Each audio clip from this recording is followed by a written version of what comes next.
বন্ধুরা, আজ আমরা শিখব একটা বাজ পাখি থেকে।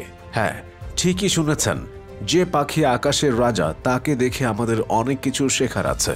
তার আগে একটা কথা, বাজ পাখি কিন্তু আলসে পাখি না। ওদের জীবন মোটামুটি অ্যাডভেঞ্চার মুভির মতো।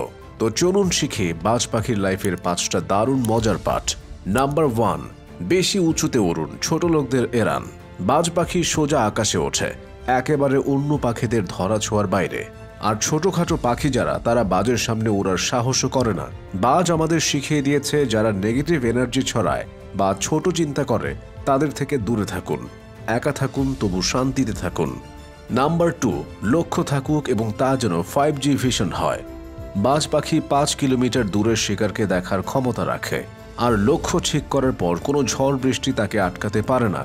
আমরা এখান থেকে শিখতে পারি, নিজের লক্ষ্যকে পিন পয়েন্ট করুন, তারপর যে কোনো বাধা অতিক্রম করে এগিয়ে যান নির্বিঘ্নে। নাম্বার 3, বাজের ডায়েট। পচা নয়, ফ্রেশ শিকার। বাজ পাখি কখনো মৃত প্রাণী খায় না, সবসময় টাটকা শিকার খোঁজে। এখান থেকে আমাদের শিখতে হবে যে অতীত নিয়ে পড়ে থাকার দরকার নেই। জীবনকে ফ্রেশভাবে দেখুন, অতীতের পচা ঘটনাগুলো ভুলে সামনে এগোন। নাম্বার 4, ঝড় এলে আনন্দ করুন। ঝড় বৃষ্টি হলে যেখানে সব পাখি লুকায়, বাজ পাখি তখন উল্টো ফুর্তি করে। সে ঝড়ের ওপর দিয়ে উড়ে যায় এবং মেঘের উপর গিয়ে সূর্য দেখে। এখান থেকে কি শিক্ষা? সমস্যাকে ভয় পেয়ে পালাবেন না, বরং সুযোগ বের করুন। সমস্যার উপরে উঠে দেখুন জীবনটা কত সুন্দর। নাম্বার 5, আরাম ছাড়ুন, নয়তো জীবন আরাম ছাড়বে না। বাজ পাখি তার ছানাদের নরম ঘাসের বাসা থেকে ফেলে দেয়, কারণ আরামে থেকে যদি অভ্যাস হয়ে যায় তাহলে তারা উঠতেই শিখবে না। আর আমরা মানুষ হয়েও এটা বুঝতে চাই না। যত বেশি আরামে থাকবেন ততই ভবিষ্যতে ঝামেলায় পড়বেন।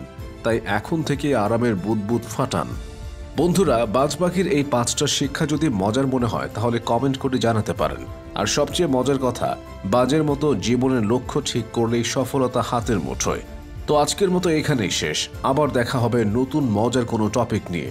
ভালো থাকুন, হাসি খুশি থাকুন, আর বাজের মতো জীবনকে একদম অন্যভাবে দেখুন।